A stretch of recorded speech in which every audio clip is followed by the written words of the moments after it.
Welcome to another edition of Arizona Wildcats Insiders Podcast. I'm your host, Troy Hutchison, and we are getting ever so close to the start of the 2025 college football season, where Arizona kicks things off against Hawaii on August 30th in Tucson as the Rainbow Warriors come to town in what I would like to call the Dick Tomey Classic, the legendary football coach being one of the more premier figures in Arizona football history, and same with Hawaii football history as well.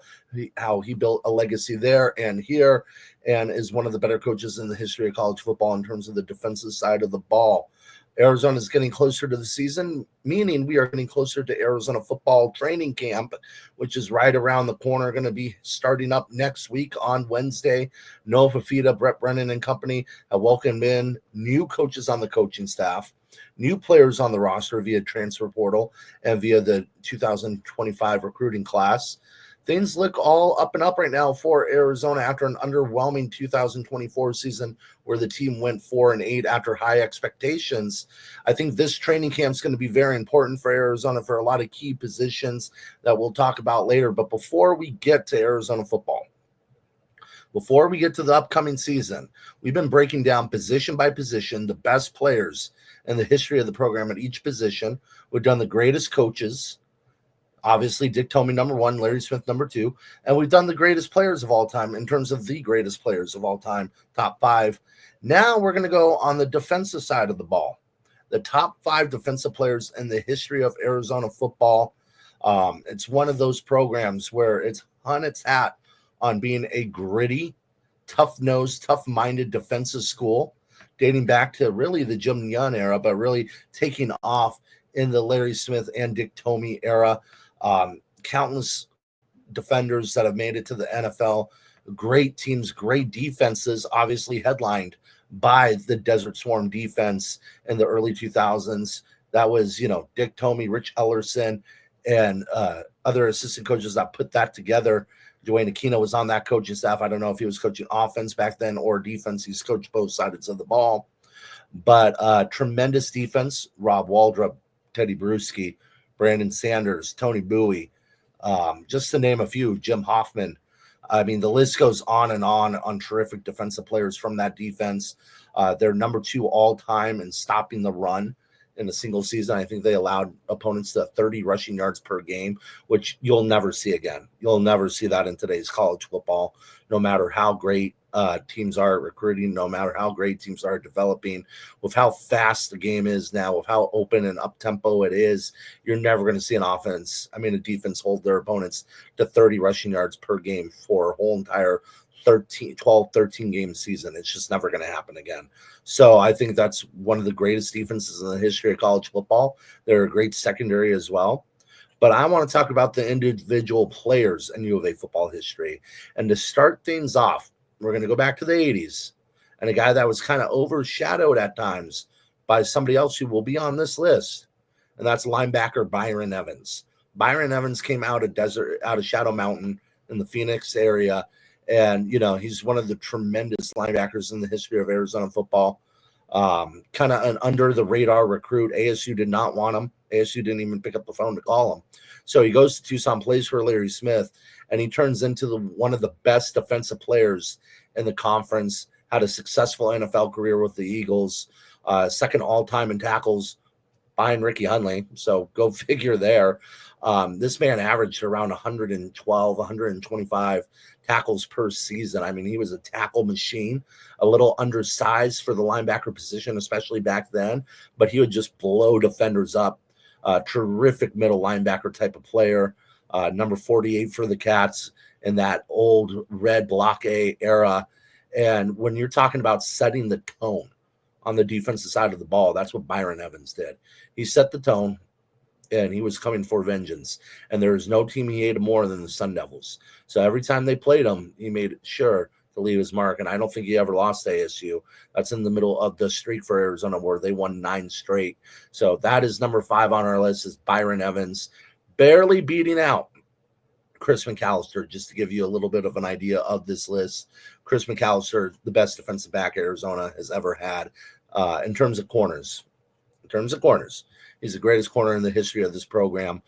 Just barely missed the list because what a dog Byron Evans was out there on the football field, especially for his size. Number 4 is Rob Waldrop. I don't think that's any surprise. Rob Waldrop is a college football Hall of Famer. The rest of this list will have 3 other college football Hall of Famers. And even though there are other guys on that Desert Storm defense, the heart and soul in that middle of the defensive line was Rob Waldrop. Tremendous athlete, a little undersized for the position at D tackle, but was able to get in the backfield, create havoc, had a couple sacks against Miami in the Fiesta Bowl. That number 92 was one of the most feared players in the history of college football during that time. He was one of the most feared players in that era for college football. Didn't have a long NFL career, played a little bit over in Canada. Tremendous player, and really was able to leave his mark and be a part of that Desert Storm defense, winning countless awards. So he is, and racked up 20 plus sacks at the D tackle position. To do that, especially when you have other defensive linemen out there that are racking up sacks for that unit, that's impressive. That is highly impressive. So for me, Rob Waldrop is number 4. Number 3, none other than Chuck Cecil. And I know some Arizona fans would argue he is one of the best defensive players of all time. I have him at number 3. Obviously, the pick 6 against ASU kind of cemented his legacy as a Sun Devil killer. Picked off Jeff Van Rappaport's and ran it all the way back 106 yards for the touchdown, keeping ASU out of the Rose Bowl and out of the end zone. That's another guy that I don't think ever lost to ASU, was in the middle of the streak. A little undersized, coming out of Helix High School. He talked about, and I forget what documentary it was. I think it was a Pac-12 documentary at the time about, when they were weighing in, the lady doing the height and weight kind of giggled at him for his size, but he was able to put on muscle, put on pounds, and became one of the greatest safeties in the history of college football. Had a tremendous NFL career where he hit so hard, he had to stop. He is a hard hitter. When you talk about the hardest hitters in Arizona football history, it's Chuck Cecil. So for that, number 6, another college football Hall of Famer, is on our list at number 3 there in Chuck Cecil. Number 2, this one to me is very debatable. You can go back and forth between the two. I have him at number 2 because I respect the other one so much, and I respect this guy so much as well. But I think it's neck and neck, and I think it's preference in terms of what skill set you value a little bit more. But number 2 is Ricky Hundley. Ricky Hundley could have the case for the greatest college football player in the history of Arizona football. Just a tremendous middle linebacker, was feared as number 89 out there on the field in the early 80s, really helping set the tone for the Larry Smith era. Tony Mason was the one that recruited him and his brother over to Tucson.